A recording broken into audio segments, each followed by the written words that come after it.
गाव खात्यातला असतो तसा धरून आणलाय।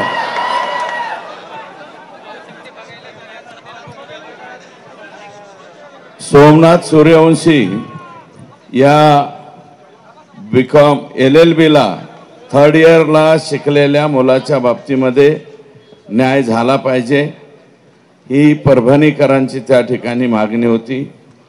स्वर्गीय वाकोडे दादा यांच्याबद्दलची मागणी होती आणि राज्याच्या मुख्यमंत्र्यांनी स्वर्गीय सोमनाथ यांच्या कुटुंबियांना 10 लाखाची मदत जाहीर केलेली आहे।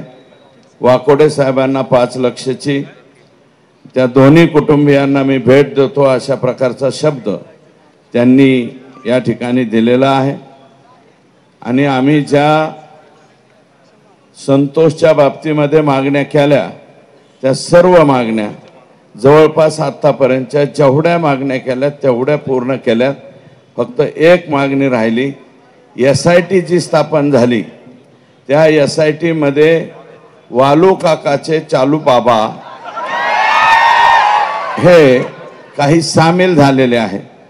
याच्यामध्ये कोणाचा दोष नाहीये, कारण केज पोलीस स्टेशन अंतर्गत काम करणारे काही जे कर्मचारी आहेत त्या कर्मचाऱ्यांनी यादी पाठवा म्हणले। CID वाल्यांनी ती यादी मागवली आणि CIDने जशीच्या तशी वरती गृह खात्याकडे पाठवली आणि CM साहेबांकडे जाऊन ती सही होऊन आलेली। तर मी स्वतः त्या दिवशी परवा गेलतो वकिलाच्या नेमणुकीच्या बाबतीत।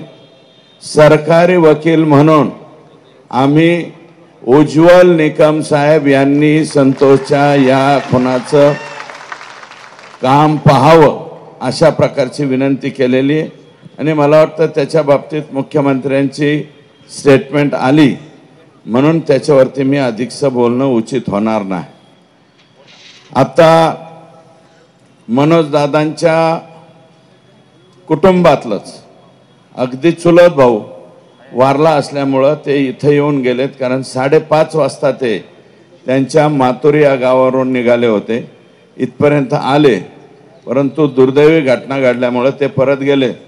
आणि आदरणीय पृथ्वीराज बाबा देशमुख यांचाही फोन इथं आल्यावर आलता की मोर्चाचा शुभारंभ करून द्यायला मी होतो, परंतु पुढं वेळ झाल्यामुळं पुढचं काम असल्यामुळं ते गेले। हे 2 लोकांच्या बाबतीत इथं बोलणं गरजेचं आहे। आता इतर ज्यांना सवड मिळाली नसेल त्यांना नका का मिळाना बाबा, तुमचं तुम्हाला लकला।